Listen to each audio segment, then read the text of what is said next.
Imagine we are travelers in time. It's now 400 million years ago. Some of the most primitive of plants, the ferns, cover almost all the land.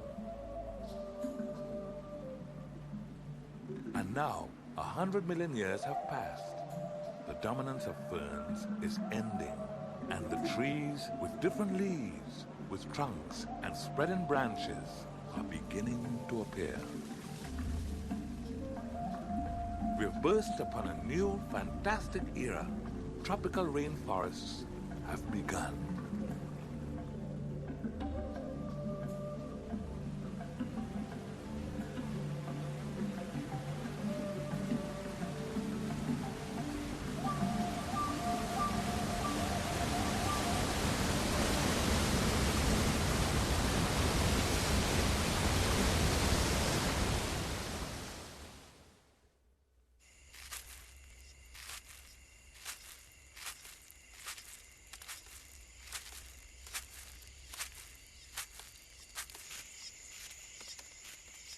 Imagine now it's 60 million years ago.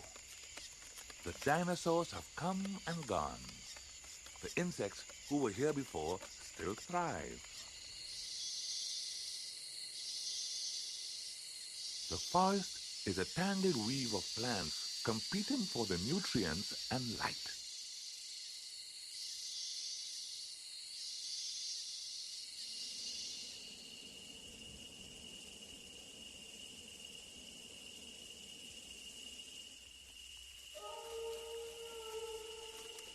Multitudes of life forms are emerging.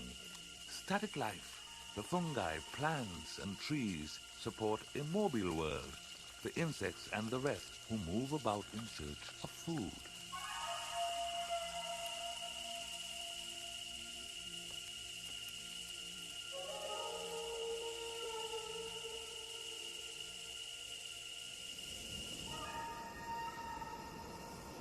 Every morning, moist and sun-warmed air starts rising, prelude to the midday clouds. And every afternoon, the rain descends as tropical rainforests round the planet live up to their hot and humid name.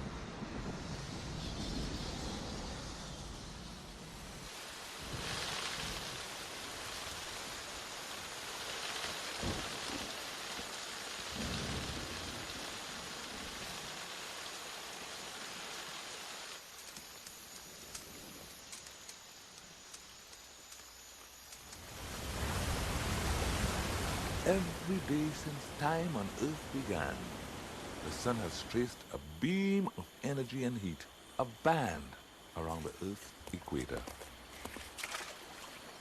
And so, the daily dose of sun and water keeps the tropic landscape nourished, slowly shaping, changing every form of life.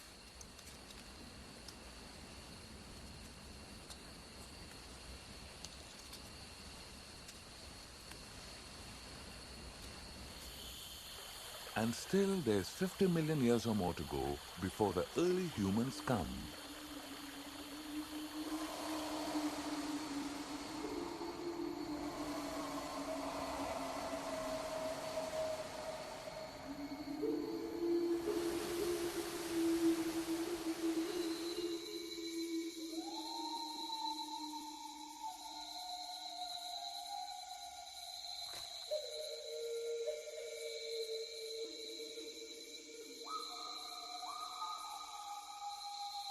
Coming out to taste the air, the forest creatures of the night are just as varied and as numerous as those of day.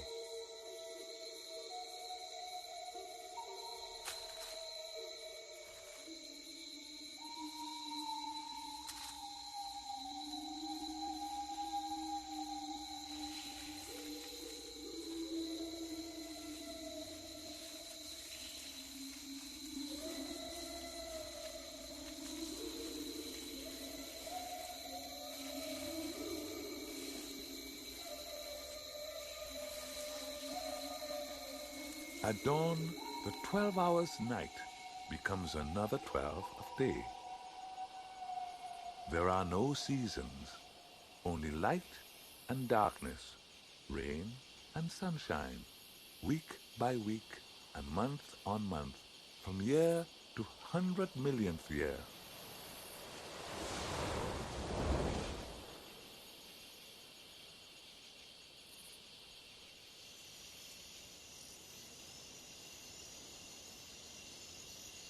Within the cycle grows the largest single living thing the land has ever seen, the tree, the very fabric of the forest.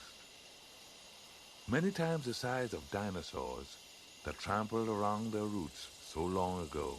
The trees are part of the variety of many thousand different flowering plants.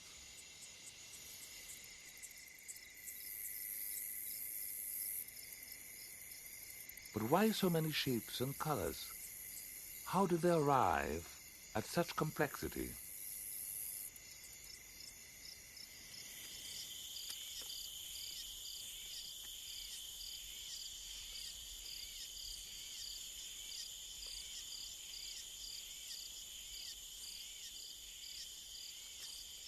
Many creatures blend in with their backgrounds.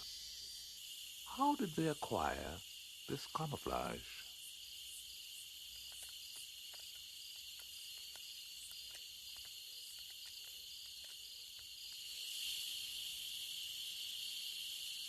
Every complicated organism has its origin in something simpler.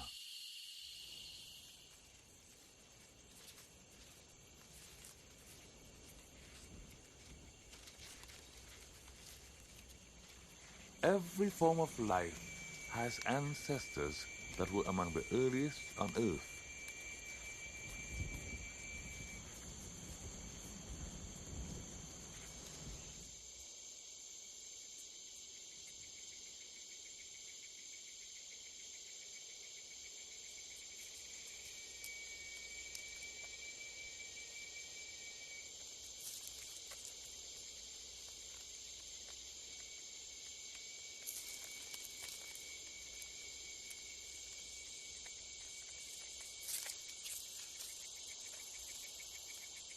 Each individual is, by random chance, just marginally different from its parents. Just occasionally, deviations prove a slight advantage for survival. Under evolutionary pressure, those with an advantage tend to thrive, while other lines die out. They don't succeed. And after millions of generations, minute alterations step by step emerge, and so much time and evolution's passed that life is able to perform what seems like magic as an everyday event.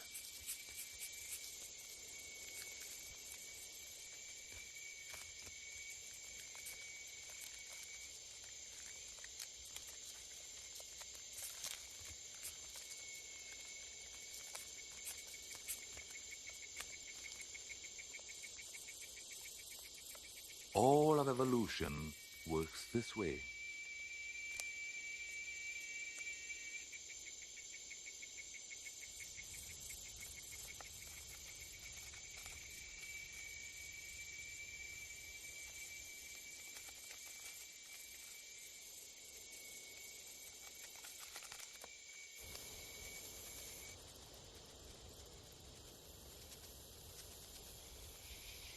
Now it's 20 million years ago.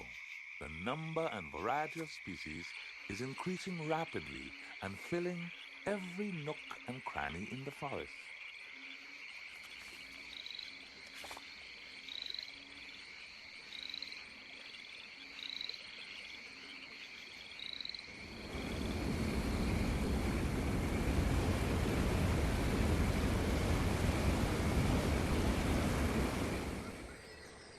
Land which one day will be given names like Borneo, Sumatra, Java, Queensland, Thailand, Burma, India, Madagascar, Congo, Cameroon, the Amazon, the Central Isthmus of America. They all are covered by this luscious forest.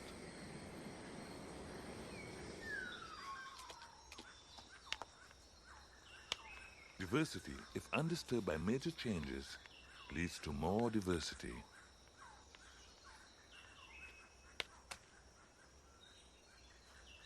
Birds, related to the dinosaurs, diversify to many shapes and sizes, feeding off the different fruits and flowers, spreading seeds and pollen through the forests.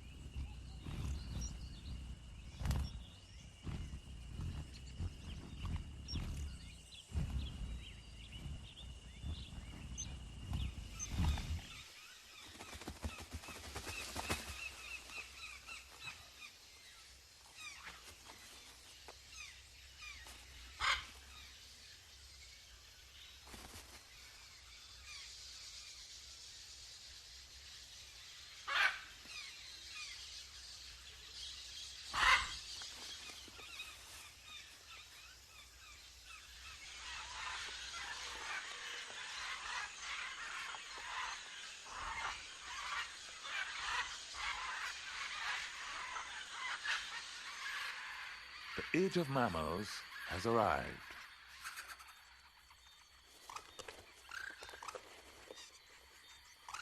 The only mammals that can fly are bats, which, by locating echoes, see with sound.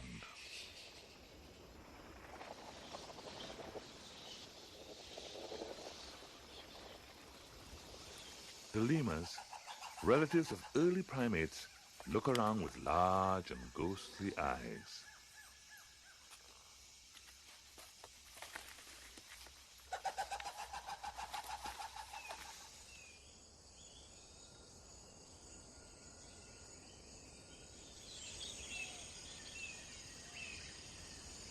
By hour, by day, by decade, year, and century, time, it rolls inexorably on. Individual trees may live 100 years or more, and then will fall or die. The toppled giant leaves a gaping hole, which plants and younger trees will rush to fill. The energy contained within the fabric of trees is never lost or wasted. Termites quickly go to work, and soon the forest floor reclaims what it supplied as everything recycled through the system.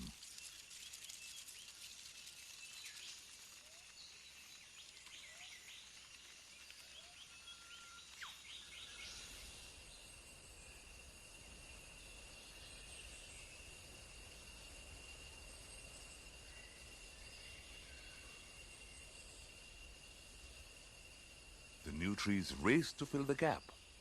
Within a year or so, the surface of the woven canopy has been restored. Everything is used and used again.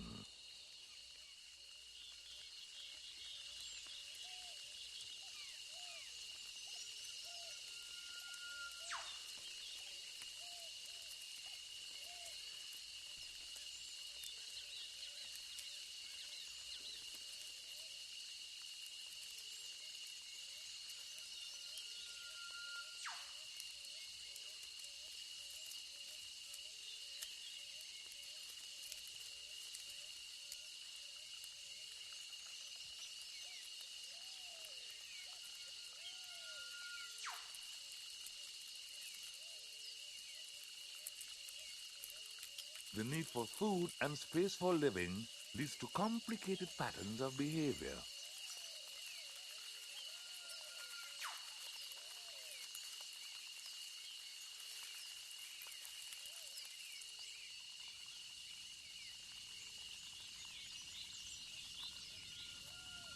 Time and circumstances lead one type of ant to harvest leaves as food for fungus.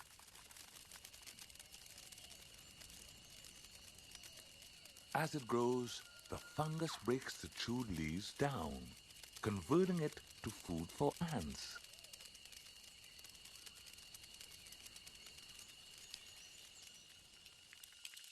Such intimate relationships are frail, and one cannot exist without the other.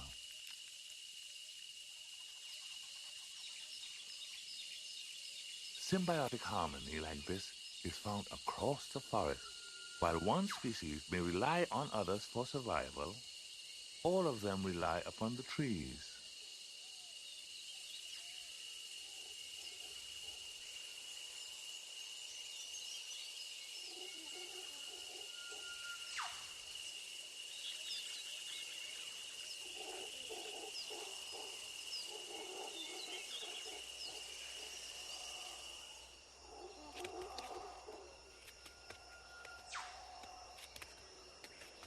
And now, we've reached 2 million years ago.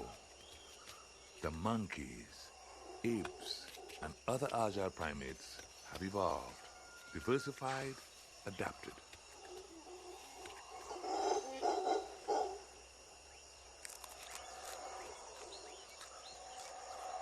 Eating almost everything that's there, they travel swiftly through the upper branches.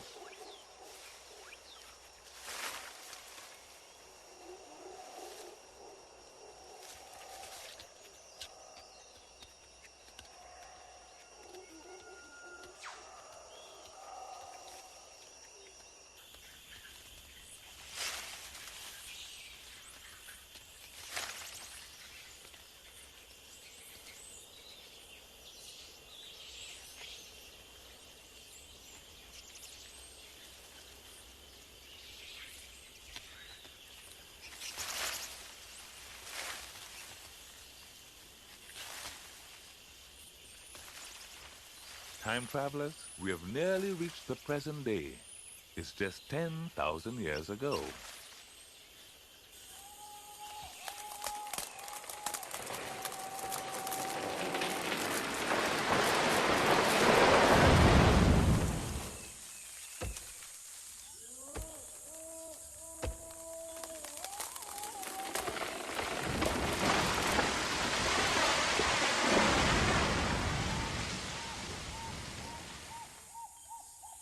Humans have evolved and used the trees in ways no animals have done before.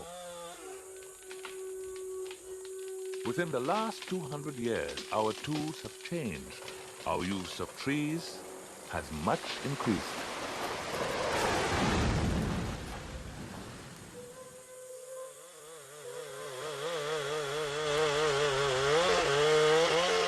Now today, it's we the humans that have brought the biggest change that tropical rainforests around the world have ever seen.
And now, the very moment that our tools enable us to harvest forests whole, we suddenly can see the bigger picture.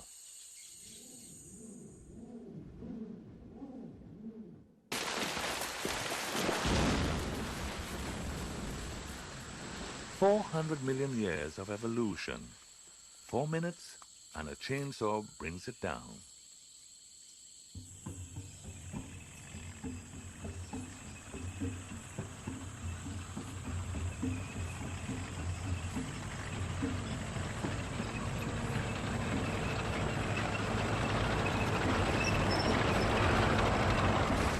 The giants of the forest have been felled, together with the life that they sustain.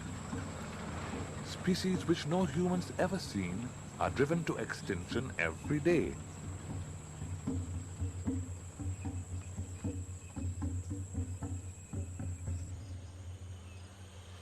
If the clearing of the trees continues, 50 years could see these forests gone, and with them the variety and range of biological diversities.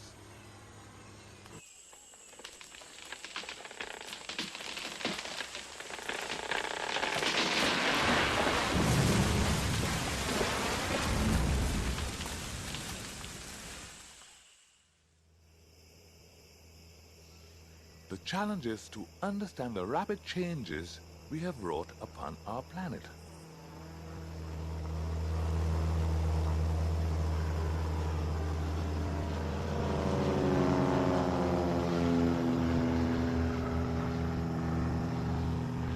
The tropical rainforests of the world have shrunk dramatically.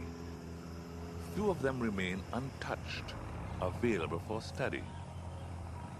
Botanists, biologists, the chemists, entomologists, and all who wish to analyze the forest ecosystem will sometimes travel several thousand miles to reach a tiny airstrip and a research site that's largely undisturbed.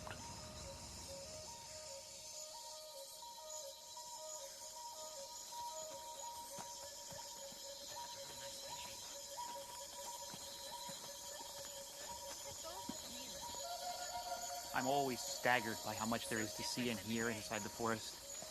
Look, down here. Doing research is challenging in these places.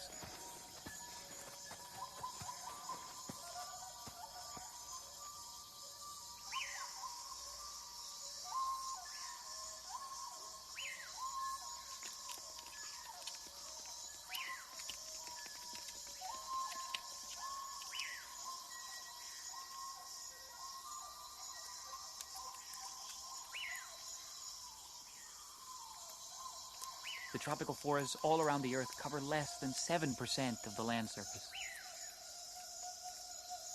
We've only just in the last 50 to 100 years begun to understand the biological history of the place. We're learning from ongoing research that more than 90% of the world's species, the ants, birds, mammals, plants, bugs of all kinds, live in the tropics. It's the very biology of our planet.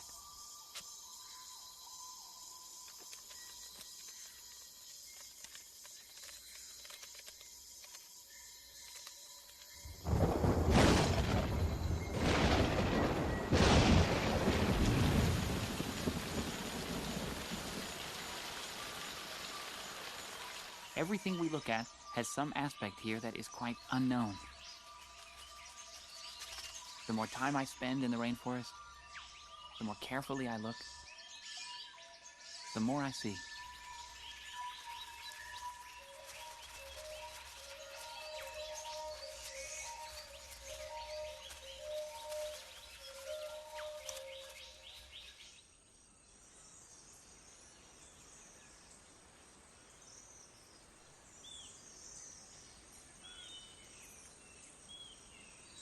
As humans standing on the ground, we often only see the world that's at our feet.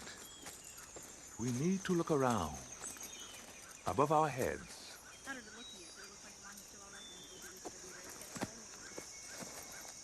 But pulled really tight. Yeah. But parts of that tree, parts of the branches of that tree.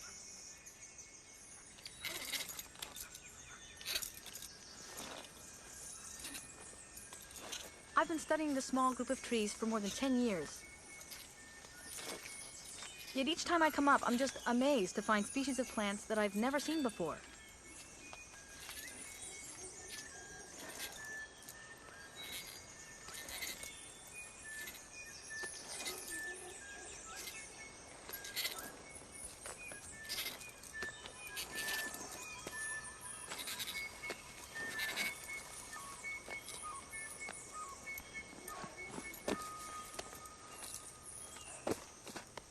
There are over 28,000 species of plants that actually live out their entire lives up here in the treetops.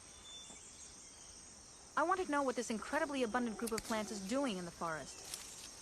How do these plants affect the trees?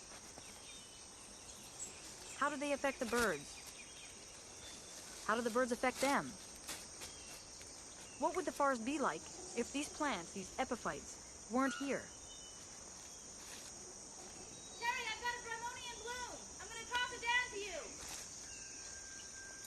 As a kid, I was always up in the trees, and I know my mother, who's terribly afraid of heights, still shakes her head in wonder when she realizes what her daughter does for a living.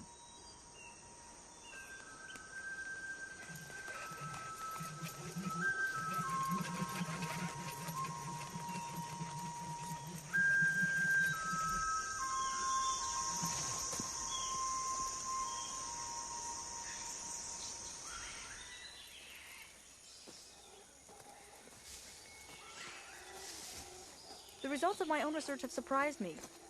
I've learned that nearly half of the mineral nutrients in the green foliage of the forest are contained in the epiphytes themselves. This feeling that I might discover something entirely new up here is a major motivation for the science that I do.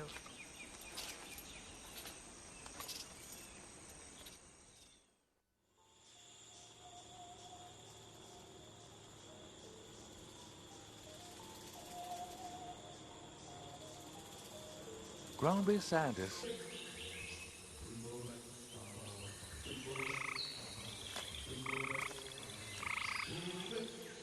This is a story that began 400 million years ago. It's taken all that time to build the tropical rainforest.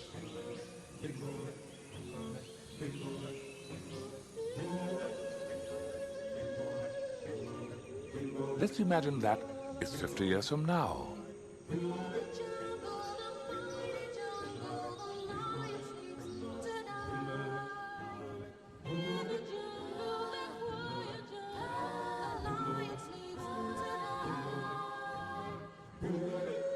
There's much we have learned already about nature, sometimes using it to suit our ends. In this, we are just part of evolution, no better than the insects, and no worse. But time and evolution gave us conscience. We can understand what's going on. We can see the consequence of action. We can learn why species go extinct.